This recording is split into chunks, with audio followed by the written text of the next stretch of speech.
Welcome back, Bears fans, to another episode of the Chicago Audible. I'm your host, Will DeWitt, and I hope that you are enjoying your Victory Tuesday. Now that the Bears are 2-1, they're eyeing their first divisional win of the season as they take on the 2-1 Minnesota Vikings this Sunday. So to kick off our Week 4 preview, I sat down with Sam Ekstrom of Zone Coverage Minnesota, who shared the ins and outs of this Vikings team.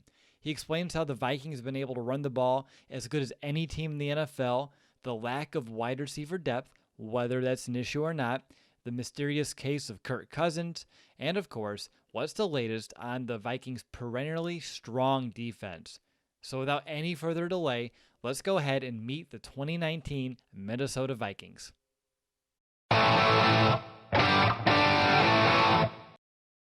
Thanks for joining me today, Sam. Our listeners, they're eager to learn more about the Vikings as we prepare for Week 4, which, by the way, I can't believe we're already at Week 4. I'm glad to have you on. How have you been so far this season? Doing well. Well, we're right in the thick of kind of this early to middle part of the regular season campaign. It feels good to get in a routine. Training camp and preseason kind of gets long there at the end. You get into September and you finally get into that, Wednesday, Thursday, Friday practice routine, get the injury reports, play the game Sunday, and then start again. And that's when the season really starts to fly. So I'm sure before long we'll be talking about Week 17, Vikings and Bears rematch again. So this is only the first of two compelling matchups this year. Absolutely. And on top of that, you talked about getting into a groove. It's been hard here in Chicago, starting off with a Thursday night game. And then, of course, you have a 4:15 kickoff, 4:15 Eastern, 3:15 Chicago time. And then last night, Monday night. So we're actually going to have a Sunday afternoon game, which is exciting for me to kind of get into that typical game day groove. But just to kind of kick things off here, Sam, I do have a general question about the Vikings because, like I said, we're nearing a month into this thing, which, again, it feels like yesterday where the season began. But is this Vikings team where you expected them to be at this point of the season?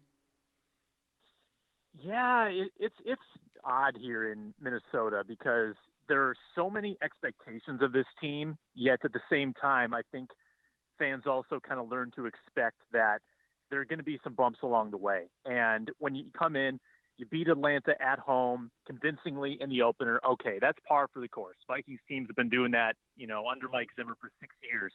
Then you go to Green Bay. You put Kirk Cousins in a big game on the road against a rival, and he delivers an absolute dud, which he did all last season, kind of in those same situations when he just showed you, and the team had just showed you the ability to play a complete game.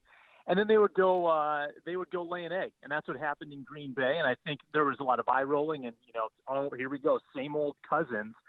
Nothing's changed, and now I think opportunity number 2 here is around the corner for Cousins to redeem himself and start to change the narrative. There is not a lot of patience in this league, as you know, with quarterbacks, and I don't know for a fact, but I'm sure there's been plenty of whispering about Mitchell Trubisky, especially after Week 1.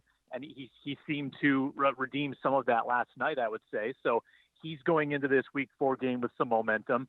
Cousins is going into this Week 4 game, again, with some momentum. They handled a bad Oakland team on Sunday. And a lot of that is because of the running game. Cousins hasn't had to do much in their 2 wins this year. The one time that he was, really put on the spot, he failed against Green Bay. So I don't know how many more hits his reputation can take.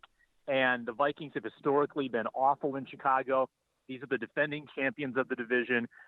He could do a lot of good for himself by coming together and putting out a performance requisite of an $84 million contract on Sunday. I do want to kind of dive into a few things that you've already kind of mentioned. And first, let's talk about that rushing attack because it's been very strong. Dalvin Cook, he's healthy, leading the NFL in rushing yards with 375, and backup rookie Alexander Madison, he's also chipping in pretty well, 132 yards on the ground, averaging a whopping 5.3 yards per carry. So what's behind some of that success running the football for Minnesota? Yeah, that was the huge emphasis from Mike Zimmer, and we started to see that middle of last season when he kind of had a schism with then offensive coordinator John DeFilippo, who eventually got fired after Week 14. But Zimmer wanted to run the ball more. They really relied on that in the division title season 2 years ago. They got away from it under their new coordinator, John DeFilippo, and they were trying to get back to it, and they just couldn't establish any rhythm in the running game last year.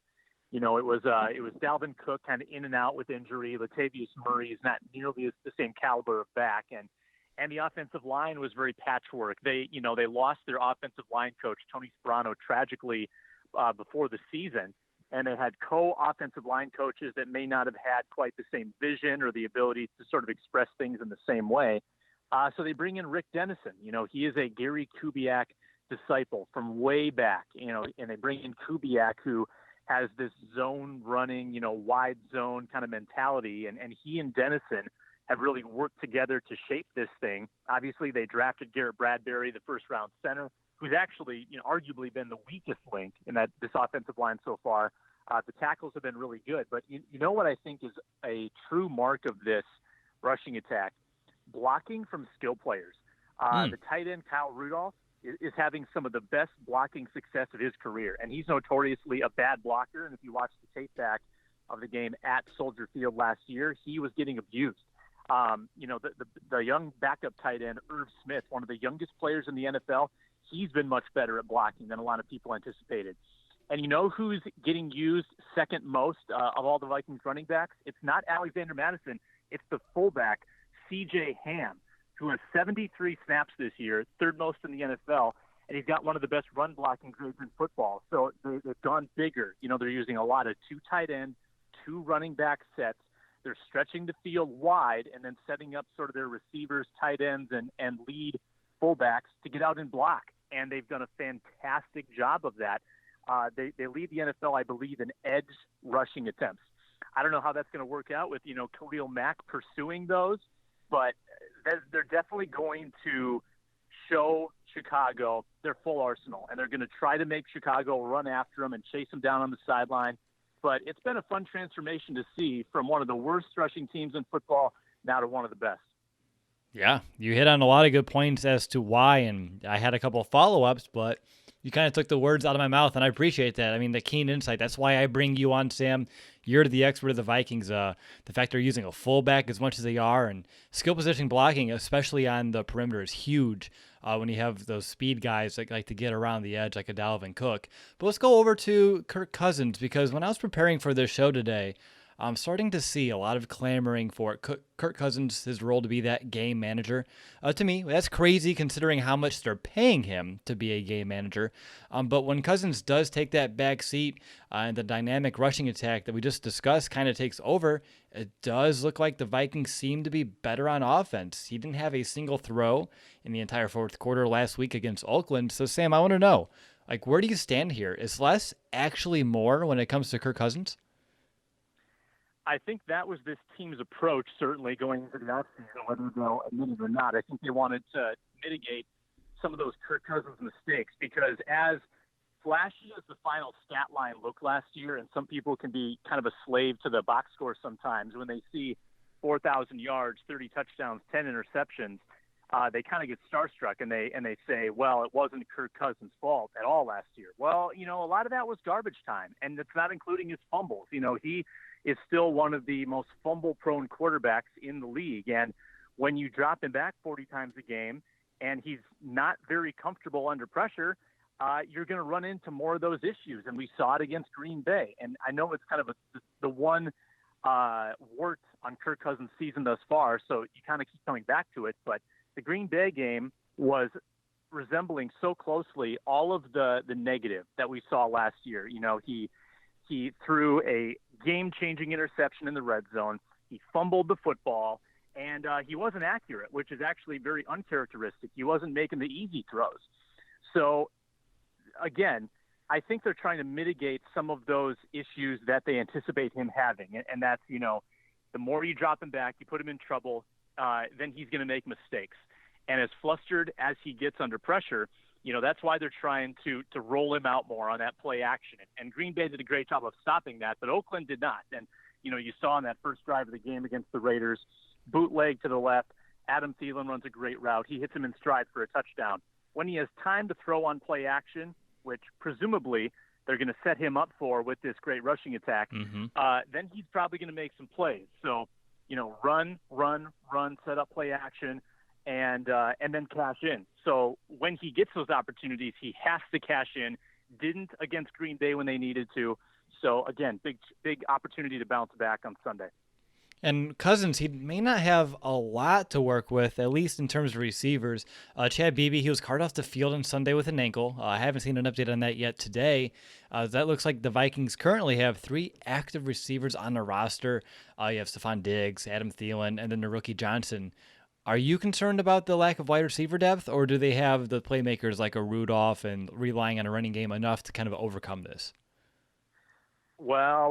I think there's a secret weapon who might be coming back to Minnesota, and his name is Laquan Treadwell, who has been a thorn in the Vikings' side for the past 3 years.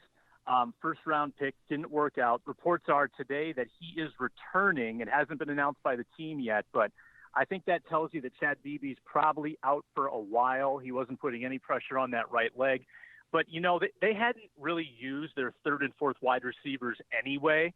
So is Treadwell going to make an impact? I doubt it. He didn't for 3 years, and he didn't make the team in year 4. And no one else signed him. So I think that tells you kind of all you need to know. But he is a body, and he does provide that little extra insurance in case somebody goes down.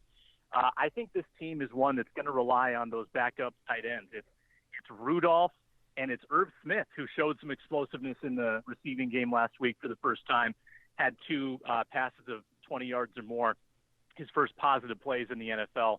And then they get the ball to the running backs a lot through the air as well. Dalvin, Alexander Madison's got very soft hands.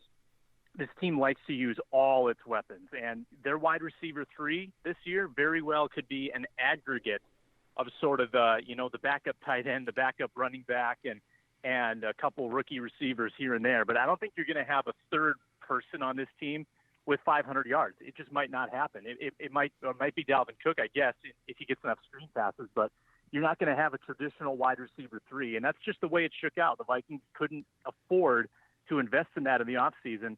So they're trying to patch it together with sort of the sum of their parts.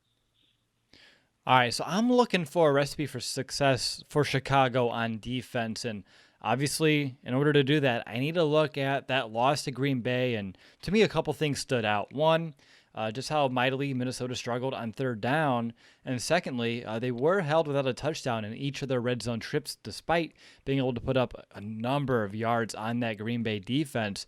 What was behind some of those offensive struggles, or maybe another way to frame this would be, what did Green Bay on defense do so well to kind of, mitigate the damage a little bit? And you may have alluded to it when you're talking about the ability to stop play action. Yeah, for sure. Well, number one is they set their edges very wide, and they didn't crash down to cut off cutback lanes. So when the Vikings would run play action, you've got Dean Lowry just camping out on the edge, not worried whatsoever about Dalvin Cook getting the handoff and then cutting it back. And so many times Green Bay called it absolutely perfectly, and they were waiting for Kirk Cousins, and he'd go out on a naked bootleg, turn around, and there's Dean Lowry in his face. And on the game-changing interception late in the game, same case. Rolls out to the right, Dean Lowry's in his face, he's backpedaling, and then the egregious mistake of not throwing the ball away, trying to make a play to Stephon Diggs, picked off by Kevin King, and that was that. But I think you look at penalties too. The Vikings were one of the most penalized teams in football through the first 2 weeks. They were penalized a lot offensively against Oakland. So penalties have been an issue, but especially the holding calls. And everyone knows how backbreaking those can be. Mm-hmm. The Vikings interior line has been responsible, for a lot of setbacks this year with Pat Elflein, Garrett Bradbury. They've been a little grabby. So they've got to be penalty-free. They can't shoot themselves in the foot this week. They need Kirk Cousins to make some plays with his arm, though, in the red zone. And the Vikings have scored, I believe, 6 of 9 touchdowns in the red zone this year, and they were all on the ground. Kirk Cousins has 1 completion in the red zone, and it was a tight end screen last week. He hasn't really fit any balls into tight windows, no fades to Stephon Diggs. That needs to improve. And I know that historically, teams that can run in the red zone do well. This team is clearly, in a small sample size, probably too run reliant. Kirk Cousins will have to start proving that he can make those tough throws in the red zone, because that's been an issue his whole career. It was an issue last year. We see it every day in training camp and practice. They run a 2-minute drill late in practice. The offense tries to score, and many times Kirk Cousins would get stonewalled. So that's not his strength, and that's one area where I think he probably needs to improve if the Vikings want to get to where they want to go. So I heard you correctly. You said that Kirk Cousins has 1 completion in the red zone? 1? 1, yes. And it's not in all that many attempts. I'm trying to remember the attempt number. I think it's something like 5. It's not a big number. And let's say this as well. He had a touchdown pass overturned in the Green Bay game on kind of a controversial offensive pass interference call away from the play. So that needs to be taken into account as well. But, the Vikings have also scored from distance. Like they scored from 45 yards out against Green Bay. They scored from 85 yards out. They scored from 35 yards out against Oakland, and I think a couple against Atlanta. So they have been scoring from distance. It's just in those kind of close quarters where the field shrinks. Mm-hmm. He has not been good at passing, and they haven't necessarily trusted him to make a lot of throws. That's crazy to me. Like, we're 3 games in and just 1 completion in the red zone. Like, I had to make sure to follow up because I was like, maybe you misspoke. But the fact that you didn't, going up against this Bears defense, I mean, that gets me a little excited about the possibilities, even if the Bears defense bends, the inability to break. But we'll talk about that here in a bit. But I do want to kind of switch over gears and talk about that Vikings defense as well. And to start, Anthony Barr, he had to miss the last game. He's dealing with a groin, but I thought his replacement, Eric Wilson, played very well. I mean, how hard is it to see, right? Leading the team in tackles and sacks for that game with 11 tackles and 2 sacks. Anthony Barr did say he should be back this week, but do you see that the Vikings could potentially give Wilson some reps too after a performance like that? Yeah, that's a question worth asking, and an educated question on your part to sort of recognize the unsung hero, Eric Wilson, who ace linebacker and did very well. And then against Oakland, yes, he was responsible in pass coverage on a couple big plays, the flea flicker touchdown, which is hard to defend, and then a drop by Darren Waller later on. But he's historically been good in coverage. I'm not really concerned about that. He's gotten a lot better in run support and in blitzing. He's actually a converted safety. He's got great speed, used to be a defensive back. And there was one play that I think really characterized his game against Oakland where he diagnosed exactly, where the sort of blitzing lane was going to be. He walked up to the defensive line and he saw that Hercules Mataafa, the 3 technique, was sort of out of position. He goes up and he slaps Hercules and says, hey, get to the left, man, get in the A gap. And then Wilson shoots through the gap where Mataafa used to be for a sack of Derek Carr. I mean, it was a great play that exhibited his pre-snap diagnosis, his speed to get to the quarterback, and his physicality to finish it off. Will he get snaps if Anthony Barr's healthy? I don't know. I mean, special teams, for sure, he's going to make an impact. He had a blocked punt in week 1 against Atlanta. This team doesn't really rotate Barr and Kendricks, though, out of the game. I mean, they're going to play 100% of snaps if they're healthy enough to go. The only reason I could see Wilson maybe playing is if they go with like a big nickel where, again, their nickel corner, Mckenzie Alexander, is still on the comeback trail from an elbow injury. Not sure if this is a week that he's going to return, maybe next week. So if he's not, Mike Hughes is just getting reacclimated from his ACL tear. He's got 1 game under his belt. Jaron Kearse is an option. He's a safety that can kind of crash down and play some big nickel. But Eric Wilson's also a suitable body to have in there.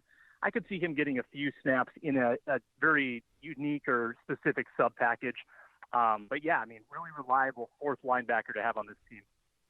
Looking at the secondary, obviously the big change for Minnesota is that Andrew Sendejo, he's gone. He went to Philadelphia. And I had Anthony Harris stepping in at safety. And when I'm looking at the secondary through 3 games, I mean, they look to be playing very well, only allowing about 5.9 yards per attempt. But then when you're looking at completion percentage, you're looking at the 6th highest in the NFL. They're allowing quarterbacks to complete about 72% of their passes. So let's take a little step further into this, a little bit past the box score, the stat sheet here, Sam. What's your take on the secondary through the first 3 games? Yeah, they've generally been really good, and that's a case where a small sample size will get you. Or if you don't look at the situational numbers, you have to take into account that the Vikings led Atlanta 28-0 in the third quarter, and they led Oakland, 34-7 in the fourth quarter. And in both those games, the defense went to a complete prevent mode. They allowed, arguably 2 garbage touchdowns in the Atlanta game, 1 garbage touchdown in the Oakland game, where they were playing soft coverage. They were giving up basically any completion to Darren Waller. I don't know if you saw the Waller stats, but he had like 13 catches for 130 yards. And I think 10 of those came in the second half when it was completely out of reach. So the completion percentage deal is, I think, probably a little overblown. The one game where they had to play 4 quarters against Aaron Rodgers, they actually did quite well against Rodgers. After the fast start that Green Bay had, which I think was due in large part to some sloppy tackling. The linebackers weren't great against the running backs. They picked on a rookie who was in for Mckenzie Alexander at the moment, but then they shut him down for 3 quarters. So I would say the secondary is in a great position. The safeties, Harrison Smith's obviously one of the best, but if you've been following Anthony Harris's career, he was actually an upgrade from Andrew Sendejo a year ago. PFF has consistently graded him as one of the best safeties in football when he's played, and I think he's right up there again this year. Obviously, he had 2 picks against the Bears at Soldier last year. And then Xavier Rhodes, he kind of had a setback against Devontae Adams in week 2, was excellent against Julio Jones in week 1, didn't get tested much against Oakland. So I think Chicago is a tough matchup for him because they've got some of those 50-50 receivers. Jones, or Rhodes, I should say, much better against the bigger bodies because I think his big body is, really good matching up against that type of skill set. So I think this could be a good Bears matchup with all the speed they have, the pre-snap motion. I'll be intrigued to see kind of who Rhodes shadows, if anybody, and how the Bears try to attack because they were really using their speed well against Minnesota a year ago with that great game plan.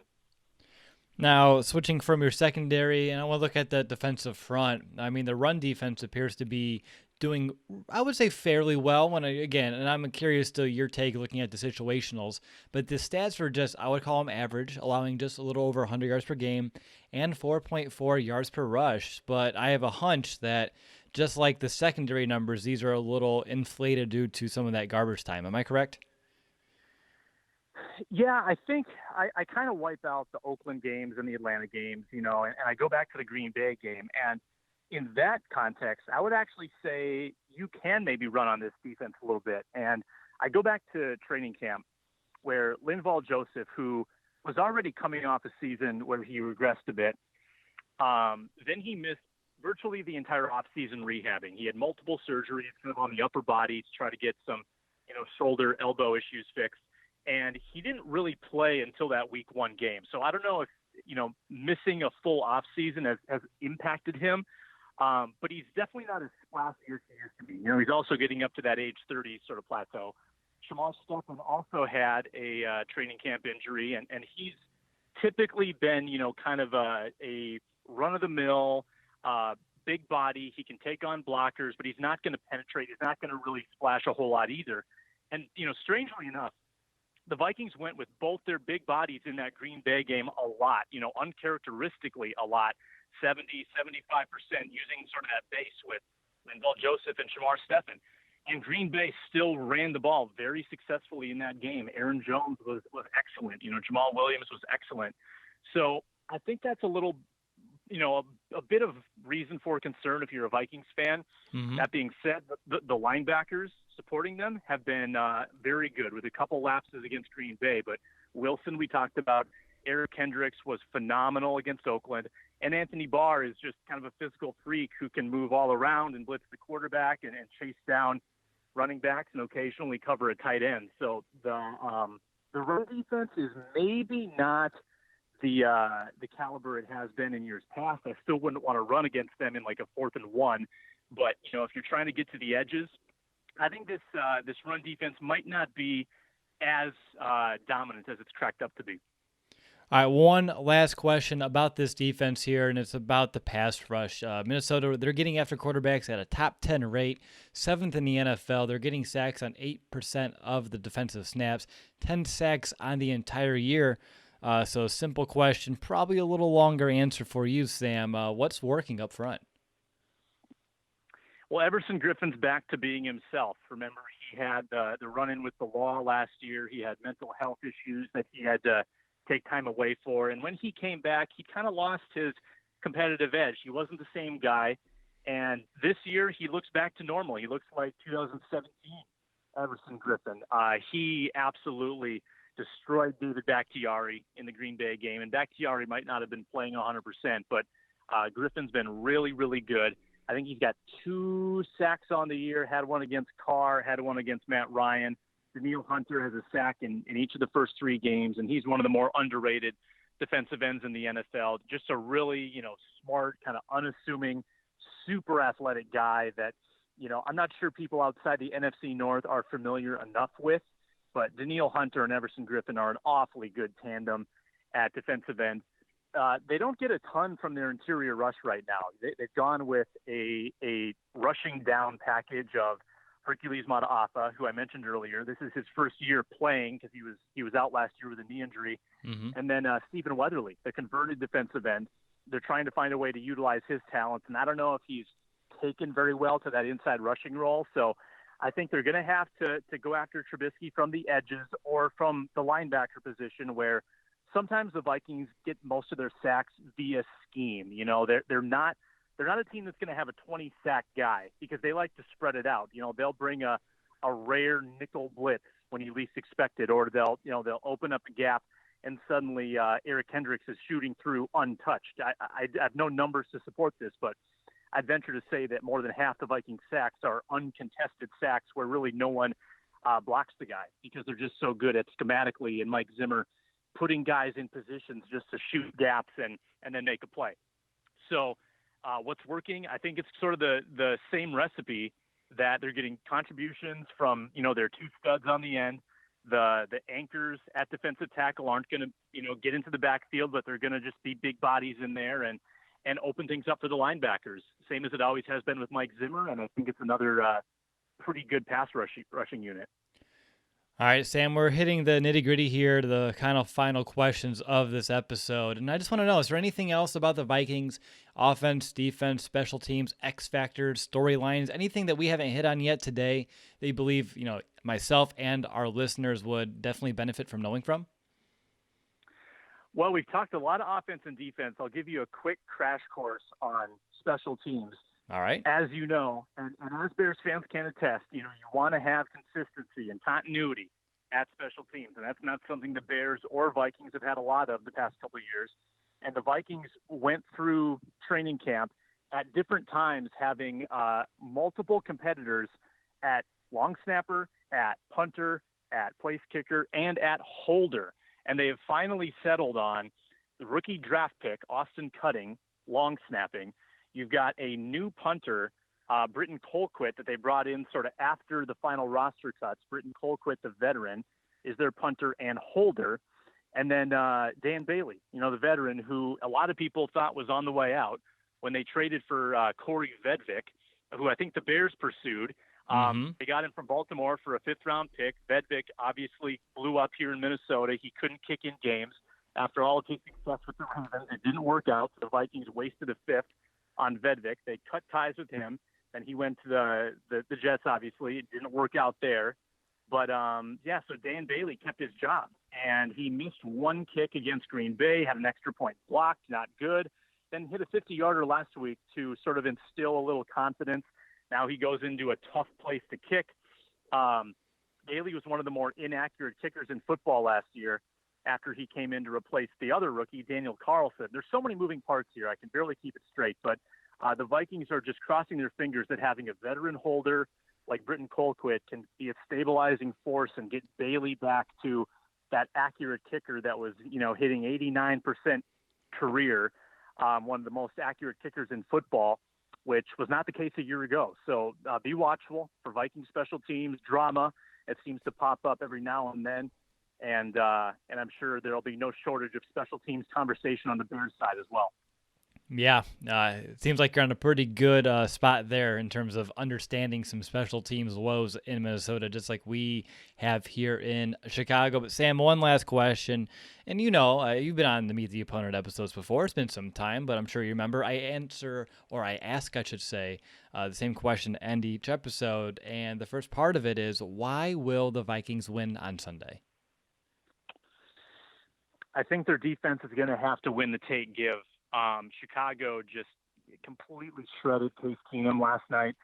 3 picks, 2 fumble recoveries. The Bears defense is a turnover machine, and a lot of people were banking on sort of the fumble luck to go away, per se. And I don't know if it has, I don't know if it will, but the Vikings defense has been very opportunistic so far this year. You can sense that their defensive backs have a little greater emphasis on ripping the ball out, trying to get those takeaways via fumble recovery. Obviously, their safeties are ball hawks. Harrison Smith had an interception last week. Mentioned Anthony Harris had a great game against Chicago last year. So they're going to need to create turnovers one way or another and win that take-give. Mitch Trubisky has shown against the Vikings a propensity, I think, to be a very good quarterback, especially on third down, but he's also made some ill-advised throws. And the Vikings have a very good knack for forcing those turnovers sort of on, the obvious passing down. 3rd and 8, 3rd and 9, they get after the quarterback, he makes a mistake, and suddenly they've got a short field. Now, what's the key to that, to take it a step further? How do you get quarterbacks in that situation? You have to be better on 1st and 2nd down. And that comes down to just the basic NFL tenet. Can you stop the run and then rush the passer on 3rd down? That's what the Vikings have to do. And if they do that, they'll have a better chance to win that take-give and win this game. It's not going to be easy. And I'm sure you've watched all these Vikings-Bears games over the years. Only times the Vikings have been able to win at Soldier were with last-second field goals. And those were some good Vikings teams, too. And those were some bad Bears teams those years. And they still needed the last-second field goal to win. So it's going to be a battle for Minnesota to come out on top. Oh, yeah, I'm expecting a big-time battle. In the NFC North, it's so competitive this year. I mean, every game's going to count. This one in Week 3 could even loom large towards the end of this season. But the flip side of my two-part question, of course, is what's it going to take for Minnesota to actually lose this game? I think if the Bears stop Dalvin Cook, I think that takes away the heart of this Vikings offense. The Vikings are a team that thrives when they play ahead, and when they get behind, they just have a tougher time catching up. And Mike Zimmer has said this year that he's going to be super patient with the run. Even if they get behind, he's going to keep establishing. And for what it's worth, it kind of worked against Green Bay. They fell behind 21-0, and Dalvin Cook ripped off an 85-yard touchdown. Suddenly they were back in the game, and you could even argue Minnesota should have won that Green Bay game despite their early 21-point deficit. But I don't think that Chicago is going to let Minnesota run the ball. Even if they get down by 14, I think that your defensive front, Akeem Hicks, Khalil Mack, who abused the Vikings last year, I think they're a little too tough for Dalvin Cook to get going the same way he has been. Now, Minnesota's going to be persistent, but Kirk Cousins is going to have to make some plays.